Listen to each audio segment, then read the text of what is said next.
G'day, I'm Will Anderson. Welcome to Gruen. We'll get to the panel in a moment, but first, why are health and beauty brands obsessed with sciencey stuff? Olay is all about DNA. 35, 40, 45? Hard to tell. Is it her DNA or Olay? Olay analysed 20,000 female genomic samples. We discovered that almost 10% of women naturally look younger than their age. Inspired by this, we created new Olay Regenerist. Numbers, percentages, experiments, made-up words. We discovered 10% of people fall for this bullshit.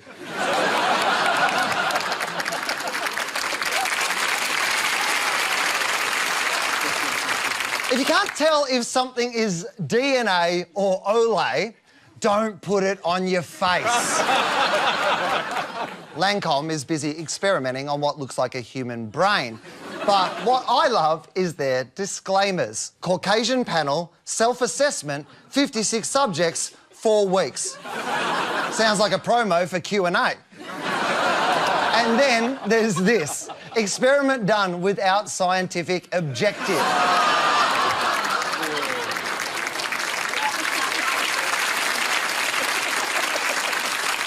Which is advertising speak for, yep, even we don't know what we were thinking. But the most science-ish ad of all might be for these kids' vitamins. Discover a happier, healthier family with BioGland's new Eye Guard Chewable for Kids. Every day, children's eyes can be exposed to blue light emitted from the sun or devices like TVs, smartphones or tablets. BioGland's Eye Guard Chewable tablets contain lutein, which may help shield the retina from blue light and support growing eyes. To help support your child's developing eyes and protect them from blue light, try BioGland's Eye Guard Chewable and discover the BioGland difference. Don't look at the ocean, kids! It's too blue! Your tiny, shrunken baby eyes can't handle it! The worst part about this product? The bottle is blue.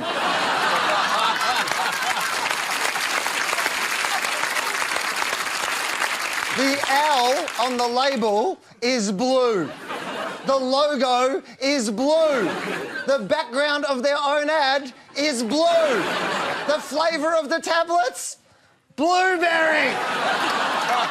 Kids, don't look at the product, the mascot, the logo, the ad, or the tablets, and whatever you do, stay the hell away from the NBN.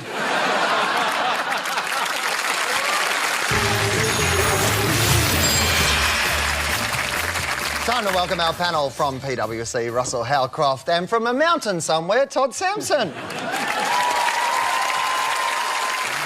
Joining them from Pulse Collective, Lauren Freed, and a new Gruen friend from Leo Burnett, Karen Ferry.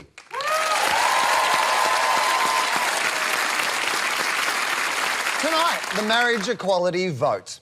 Or more accurately, the non-compulsory, non-binding same-sex marriage postal survey thingy. Not the politics, but the marketing sideshow, which we're defining as the union between a brand and an issue to the exclusion of some customers. Last week, one big player entered the fray. The AFL has taken a huge step in its support towards marriage equality by replacing its logo with a yes sign. It's sent a football like this one here to every club in support of marriage equality. Oh, that's exactly what every club needs, more footies. So how was the announcement received? AFL House was evacuated after a threat was made in the wake of the league's backing of same-sex marriage. You have no right to get involved in political messages. Let people go to the football and do what they want to do. Just watch the game. Hang on, is this ABC Kids? Because I just saw a talking dinosaur.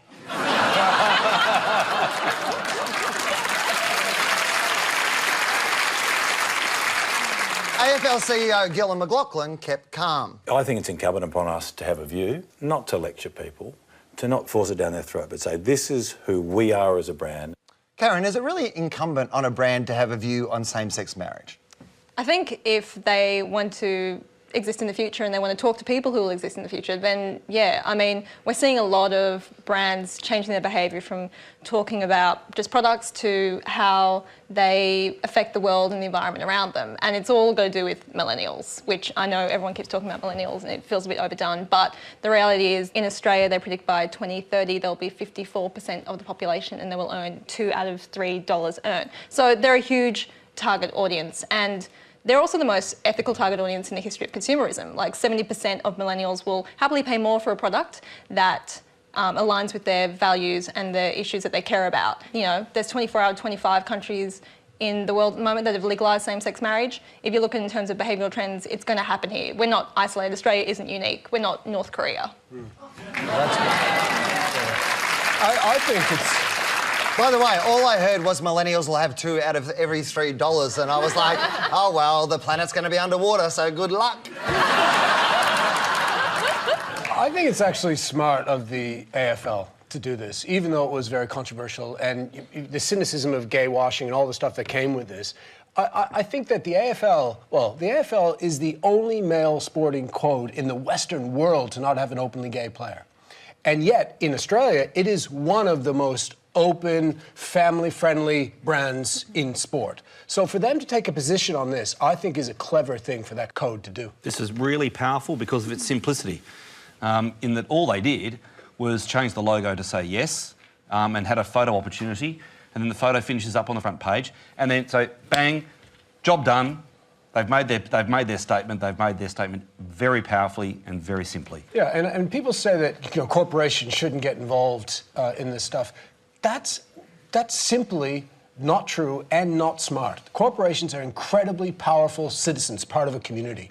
And most corporations, from a financial perspective, report what they call a triple bottom line. So environment, social, and financial. And you want the corporations to be involved in different aspects. You do not want them solely and 100% focused on profit. The NRL sided with the yes vote a week before the AFL.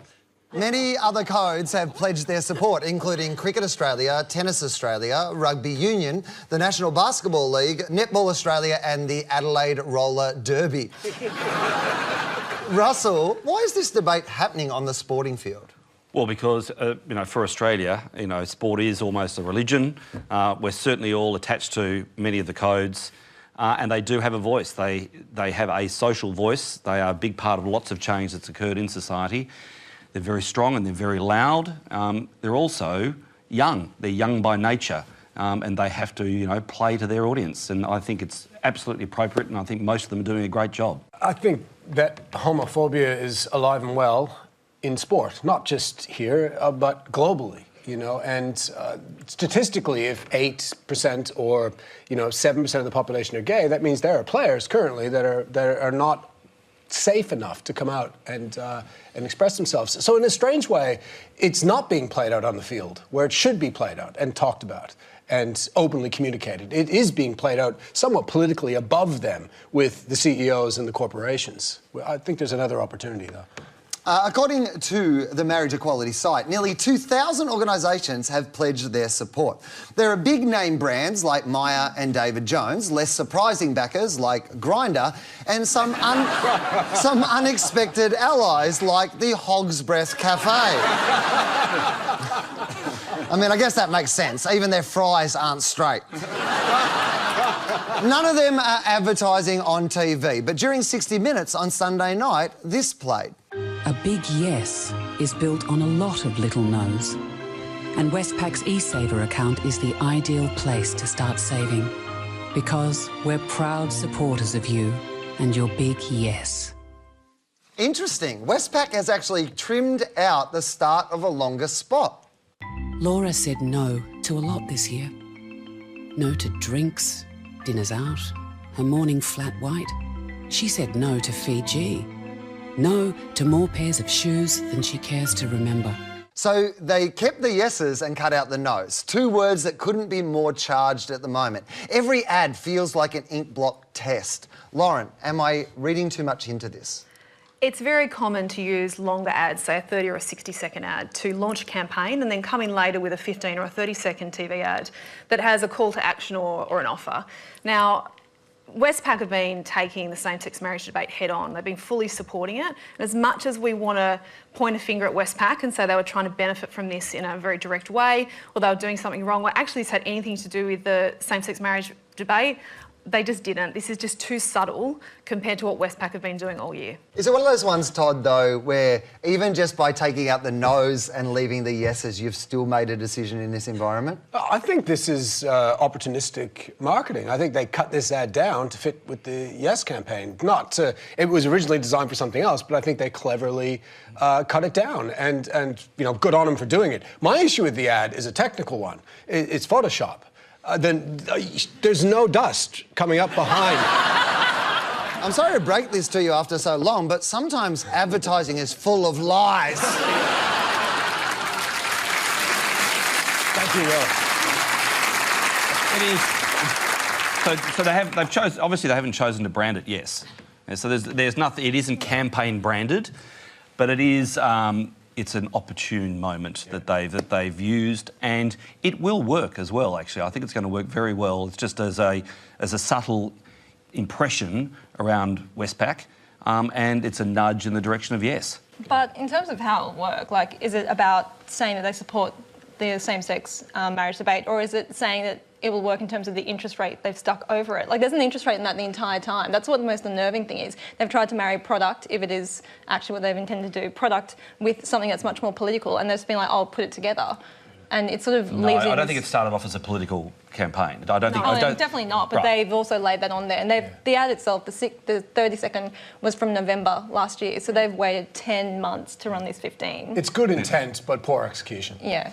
The campaign is keeping Australia's graphic designers busy. The Wallabies went rainbow, Deliveroo are looking brighter, and Coke's Sydney billboard had a makeover too. Meanwhile, the Equality campaign say they have not received any big donations from Australian companies. Todd, are all the rainbows just empty gestures? No, they're not empty gestures. The rainbow is a symbol, and for social movements, symbols are priceless. And the fact that the companies don't necessarily give money, but use the symbol, creates that kind of social momentum that this campaign is trying to get acceptance across the community. The gross effect is actually far more powerful. The gross effect of brand X, brand Y, brand Z doing their Yes campaign and spending their money on their own Yes campaign is in fact more powerful than giving the equivalent money, say, to the actual Yes group. Isn't it awesome that Coca-Cola has done the King's Cross Yes outdoor poster? That is exactly what Coca-Cola should do. It's really important that Coke aim young, clearly, and just by that they are sending a symbol that, yeah, we are still a youthful brand. In March this year, 20 of Australia's corporate executives declared their support for same-sex marriage, including Qantas boss Alan Joyce, managing directors from ANZ and CBA, and the head of Telstra. Peter Dutton told the CEOs that I'd prefer for the companies, publicly listed companies, to stick to their knitting. Makes sense. This whole thing's a stitch-up. Russell, for those CEOs, is there safety in numbers? No, there's power in numbers, I think. It's about aggregating the message. And the CEOs are very clear and the companies are very clear. They declared themselves as individuals and then pulled it. No, I actually think the opposite. It's more powerful as a collective. Whenever there's groups like this, there always has to be a spokesperson, and the spokesperson is Alan Joyce, and that's for lots of reasons. The public expected him to be, he wanted to be, and Qantas has been a huge supporter as well. Alan Joyce has done a great job in the last few years because, personal branding for CEOs is becoming more and more critical. He's done a great job of building up sort of some trust points, and people respect him, and so he's the perfect spokesperson for that group of CEOs. Here's a part of an ad recently posted across ANZ's social media.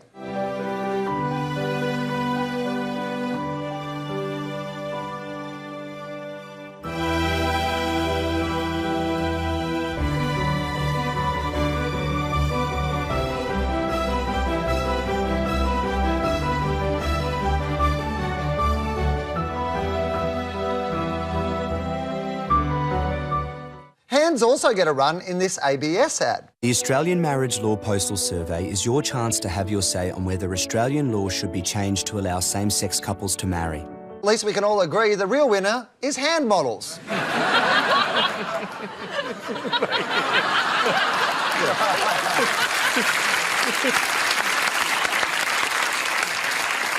Whether or not love wins, it certainly sells. ANZ's video was made for Mardi Gras, and reposting it last week earned them thousands more comments, shares and views than anything else on their Facebook page. It's also copped some flack.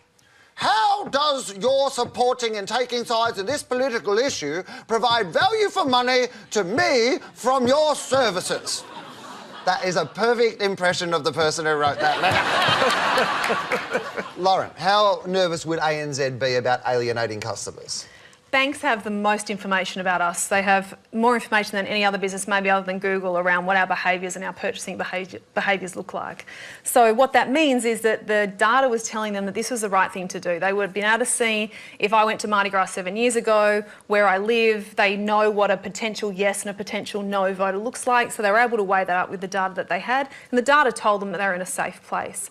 And it just painted them as more of a human business that actually has emotions, which is pretty rare for a bank. I'm not sure if it's anything to do with the data. I just think that they've made a choice. They've made an ethical, moral choice about what they believe to be right, and if they cop flack along the way and if they lose customers along the way, then so be it. This is a corporate that believes in diversity and inclusion, and they have a workforce that wants that from them. They've just made a call, and good on them. What I like about the ad is that sometimes when we get a kind of observational insight, when we get it right, it's quite powerful. And in this case, they got it right, which is the majority of same-sex couples feel self-conscious holding hands in public. So then they take that thought and they go, okay, how do we amplify that to connect to a broader audience? Because if you're just a couple, you realize that holding hands is part of showing affection towards each other, full stop. So why shouldn't they be able to do it? So I liked the observation that they used, and I like how they built it and had a transition in the ad, which brought the kind of resolve to it. I thought it was good. ANZ had been doing gay TMs years ago. They know what their market responds to and doesn't respond to, and this is just part of their campaign. And they've been a major sponsor of the Mardi Gras since 2006, so they've been embedded in the community, and their line is about being in your world. It's talking to gay people about the fear that they live and the fear that they're experiencing right at the moment when it is, you know, they're most afraid of being discriminated against. So it's not designed, it's an ad that's not really designed for the straight community that is against it. It's really just an ad that's not taking a political standpoint, it's taking a standpoint on humanity.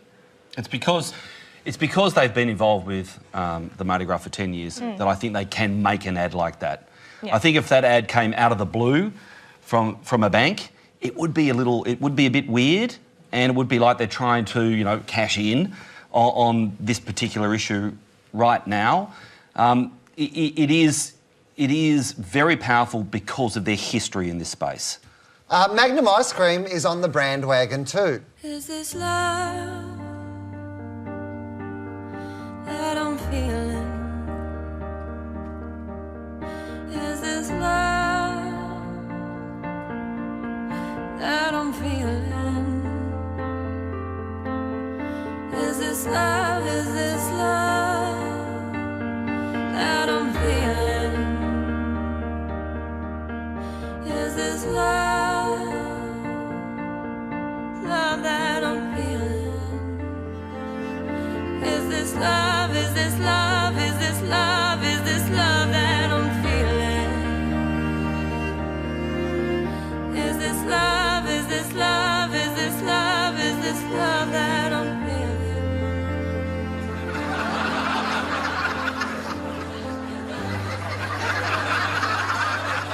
I mean, surely would have made a better ad for the Golden Gay Time.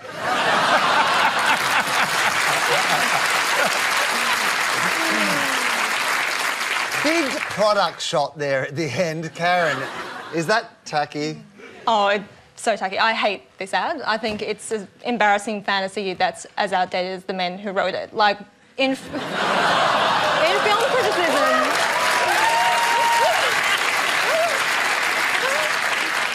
When we talk about film techniques, one of the things that we talk about is the male gaze, which is when people shoot women to either be really submissive or really sexy. So like Jessica Rabbits, where we're all just women are one-dimensional cartoon characters. And this ad is all over it is male gaze. So you see a beautiful shot of the bride. We make sure that we see how beautiful she is. She's walking down an aisle, and it's a surprise to see that she's actually walking to another woman, like as if that's something that's novelty. And then we see them again, they're beautiful, and then we get to see them pash aggressively for about 3 seconds, feeding ice cream into each other, and then a line that describes a lesbian relationship as being about pleasure. I also did a bit of research on it. Nowhere could I find any information that the 2 women in this ad are actually a gay couple.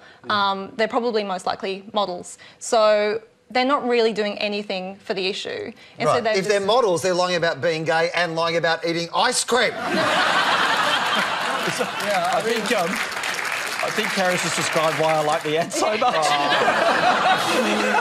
All right, we'll give you a copy. Well, I did feel that, you immediately... The casting for the campaign, both yes and no, has been interesting to watch. Because they're trying to break stereotypes, and casting's always tricky in advertising, but so it's interesting to watch that. That casting was way too far out. Like, it almost distracting, and the strategy was so obvious in what they were doing. But the thing that they just got so wrong is, for those that went on the emotional journey of that beautiful song, went on that emotional journey, you were kind of there, and then at the end, they just punch you in the face. Like, it really felt like it was absurd that they went to that. They should have just gone, like the ad or not like the ad. From an execution perspective, they should have just gone to logo and not resolve it with them both licking the... In the end, it's got to sell ice cream, and I think it will. Oh, Russell. That'll sell. That ad played once on morning TV and received a complaint, possibly from the makers of this 1997 campaign from Johnny Walker. Hey, Sarah, Sarah, whatever will be. Well, at least our video quality has progressed faster than this debate. Todd, would you put the Magnum ad back on air in this environment?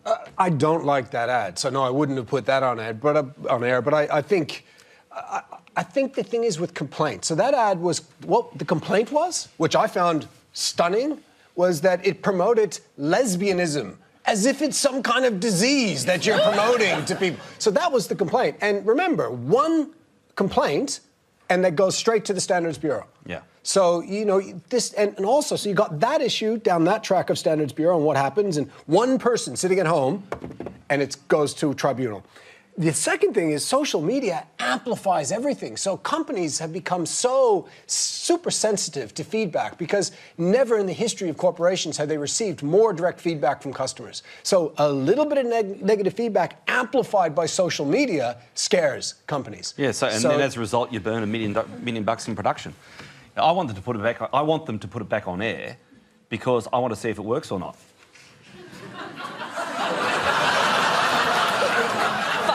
Or for same-sex marriage? It's for ice cream. It's there to sell. It is there to sell ice cream. That's its purpose. And brands that pick up on obviously what's going on culturally in society and staying young and being this is a classic FMCG brand that's got to wrap itself up in all sorts of modern values. That's what it's attempting to do. It's also well shot. So I think it would work. I want them to put it back on air. But if they swapped it out and had 2 men doing all those scenes, so like making out aggressively, feeding ice cream into each other, would you think that's as effective? Sure. Let's give it a go. Yeah. I'm leaving all that in.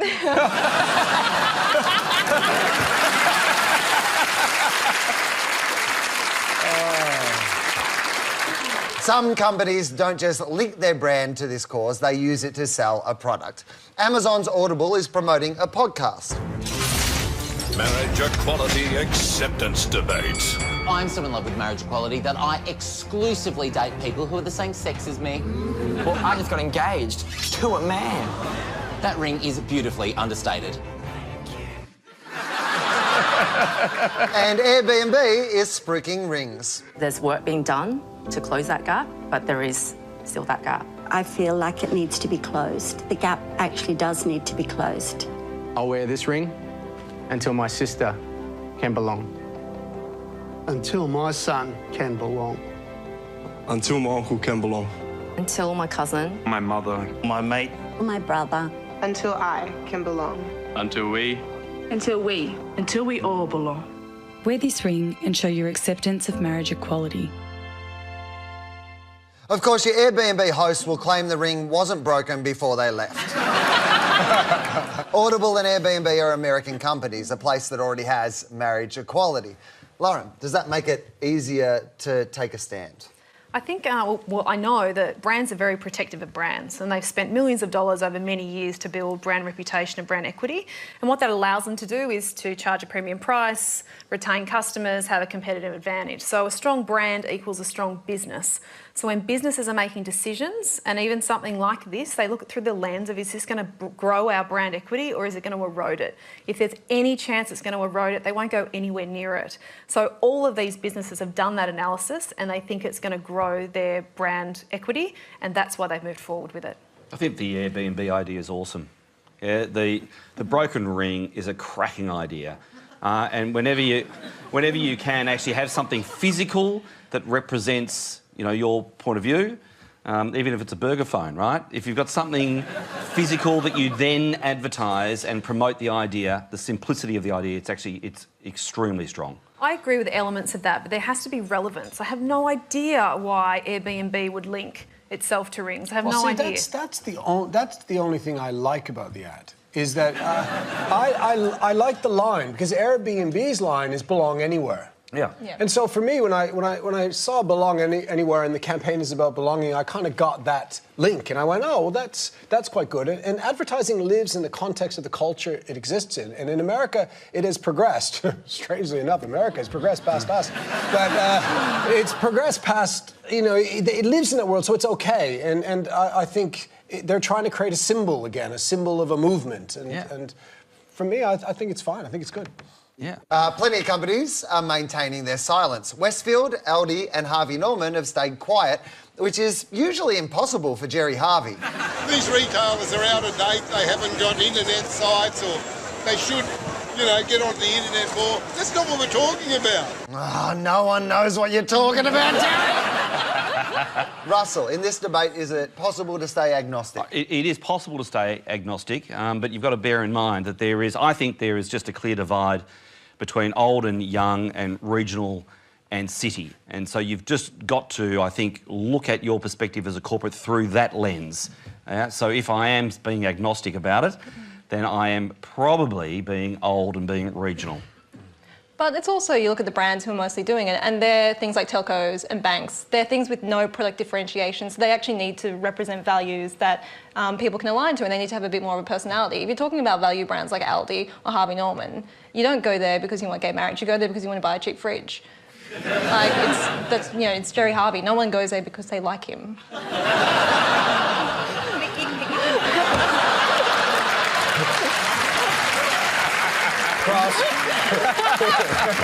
Good. Oh, never have truer words been spoken on this show. No, Harvey, no. Most polls suggest at least a third of Australians are against same-sex marriage.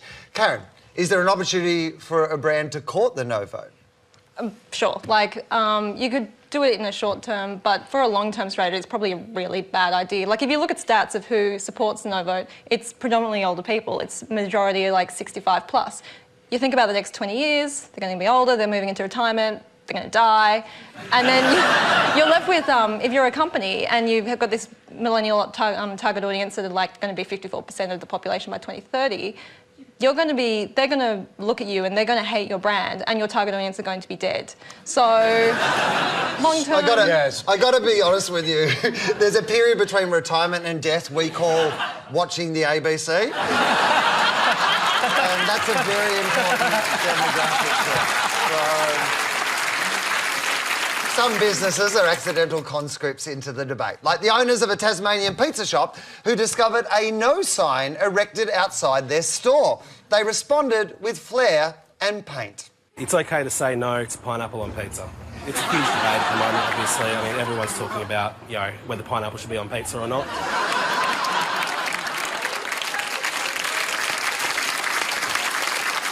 Pineapple or not, pizza is pizza.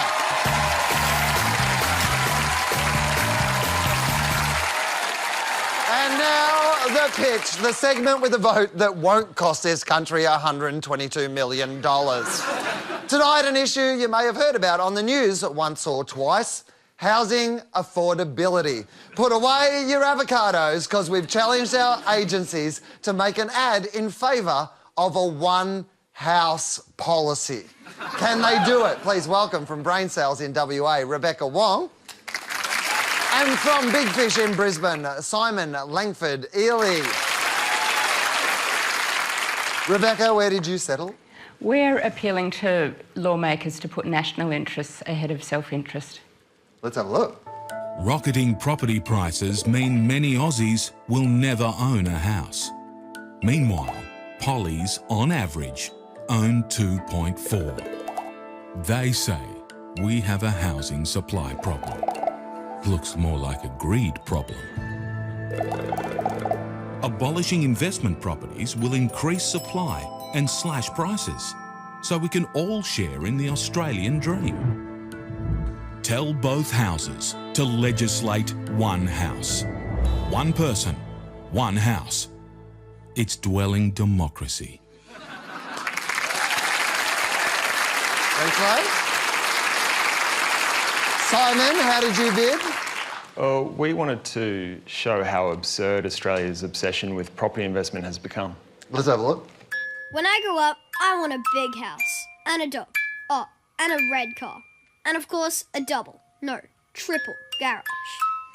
Then I'm going to buy an investment property, which I can negatively gear and offset any losses to reduce my tax. As I climb the corporate ladder and my income increases, I can use my growing equity to buy a third and fourth investment property. Of course, they'll need to be in trending suburbs, maximising the potential for capital growth. I'll then become a superhost on Airbnb, and as my empire continues to expand, I look forward to exploring.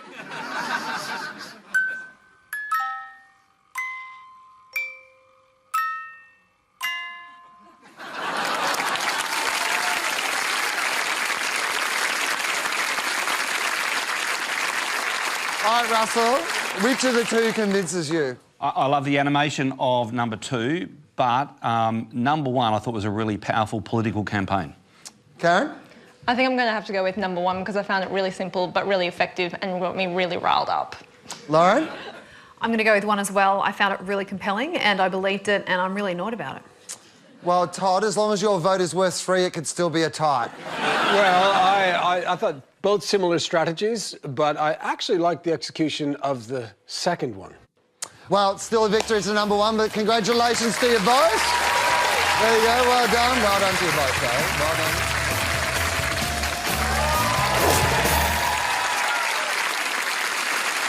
Moving across the ditch to a campaign starring director, actor, comedian and New Zealander of the Year, Taika Waititi. A man so successful, it can't be long before we claim him as an Aussie. As New Zealander of the Year, I'm calling on every one of my fellow Kiwis to help support a very important cause. Racism needs your help to survive. You may not be in a position to give much to racism, but whatever you feel comfortable giving will make a huge difference. You don't have to be a full-on racist. Just being a tiny bit racist is enough. A smile, a cheeky giggle, even a simple nod in agreement. It all adds up, and it gives others the message that it's okay. Frequently asked questions about racism. But I'm not a real racist. Can I still help? Of course. Even if you don't come from a racist background, that's okay. Being a bit racist is super easy. How do I spread the word? You don't actually have to talk people into it. Just be a bit racist, and they'll feel the social pressure to follow along. My mum says being a bit racist is bad. Oh, shut up, Mum. What's in it for me? Nothing. There's no benefit whatsoever to being racist. But ask yourself, what if everyone stopped giving to racism? What kind of future would that be for our children? If I only give a little bit, will it even make a difference? Not to you, no. But to the people receiving the racism, they'll be getting hundreds of small bits every day, so it will add up. It will be noticed. How do I show my support? You might not want to wear a t-shirt that says how much of a racist you are. No thanks. I'm racist on the inside. But you can laugh at racist comments. It does the same thing. Remember, The only thing that can keep racism alive and help it grow is feeding it, nurturing it. And that's where you come in. Will you help it flourish? What will you give to racism? I mean, not bad for a Kiwi.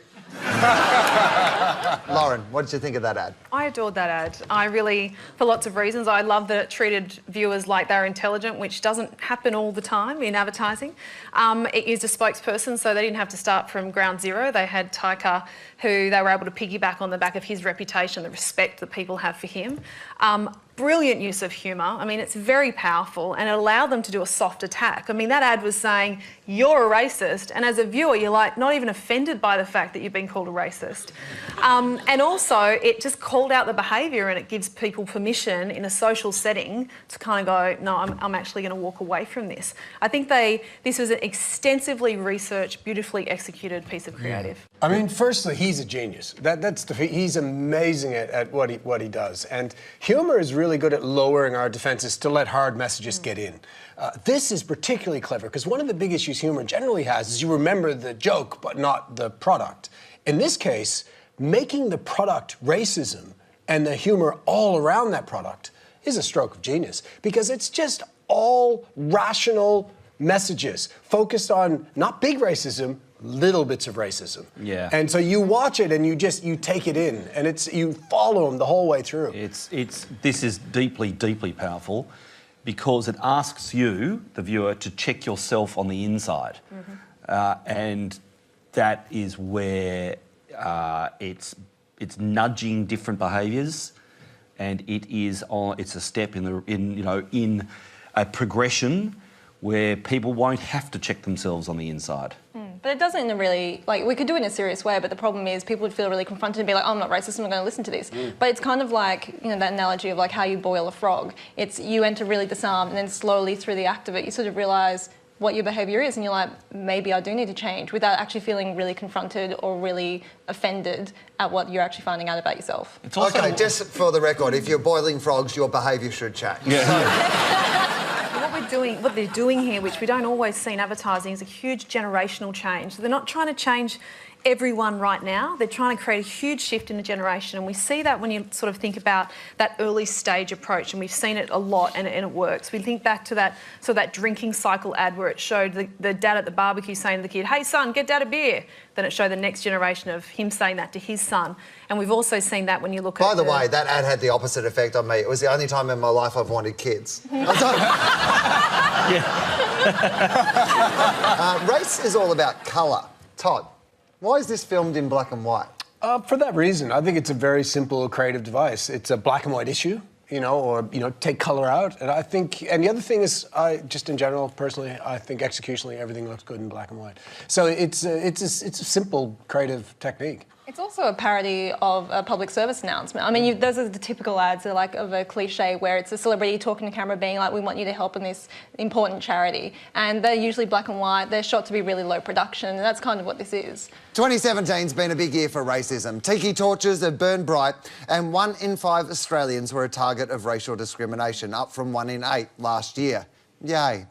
Yep, racism has made an even bigger comeback than Sophie Monk. Karen, who is this ad aimed at specifically?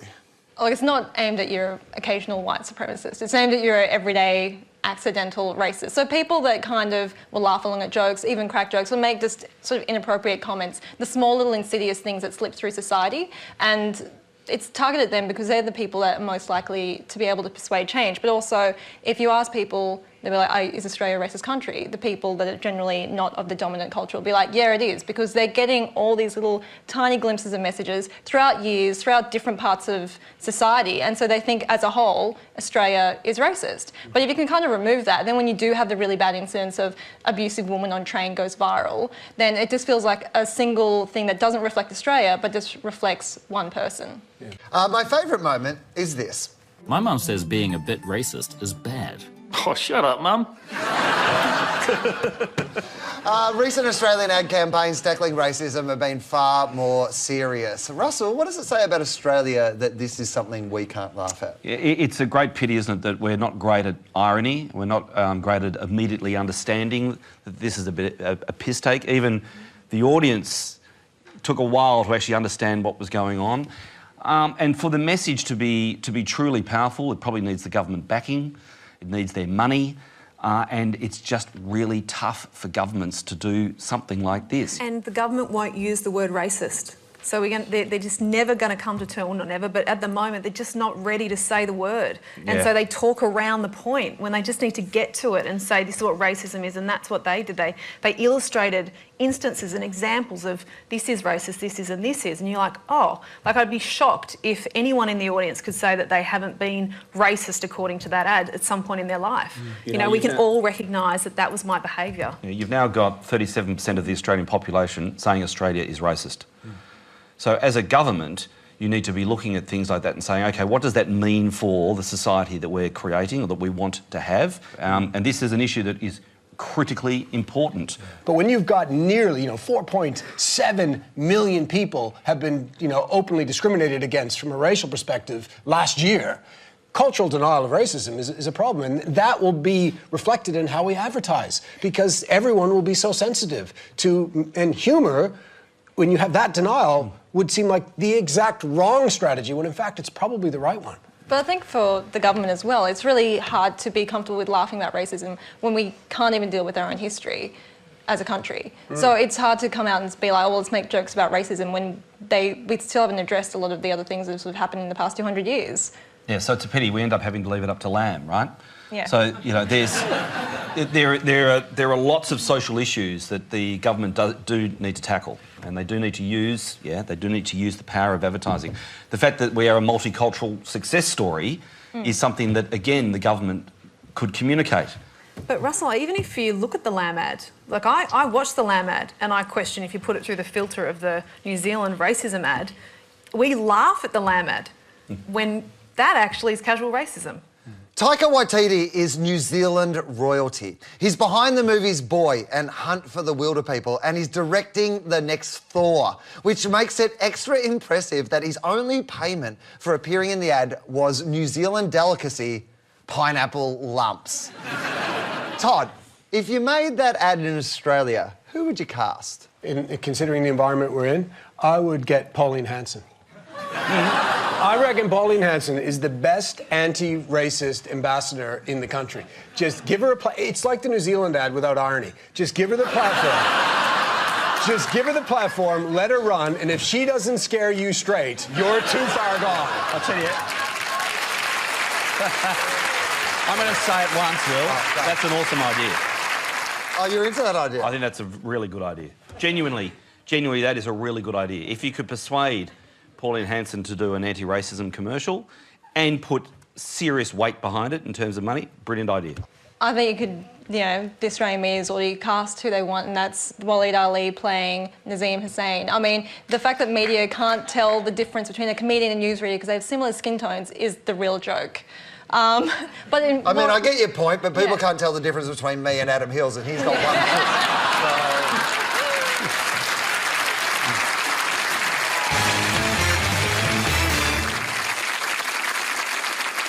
That's just about all for tonight. Please thank our panel, Russell, Karen, Lauren and Todd. We'll leave you with an ad you couldn't make in 2017. Our segment which deliberately offends you after the show is finished so we can't hear the complaints. Across the ditch, they may make nuanced ads that carefully dismantle racism, but Australia has never been known for its subtlety. Back in the day, Red Rooster went Italian. Red Rooster, Chickeni, Australia, Chickeni, she's ready. Chickeni. And I know what you're thinking. It can't get more offensive than that, but you haven't seen this next ad from Red Rooster. It may only be from the 80s, but it has casting, props, puns, fonts and accents that could keep a Human Rights Commission in business for years. We'll see you next week.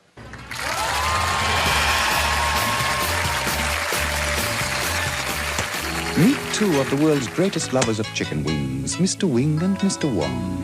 Mr. Wong buys whole chickens just to get the wings, which is wrong. thank goodness Red Rooster now offer a delicious new Oriental wing snack.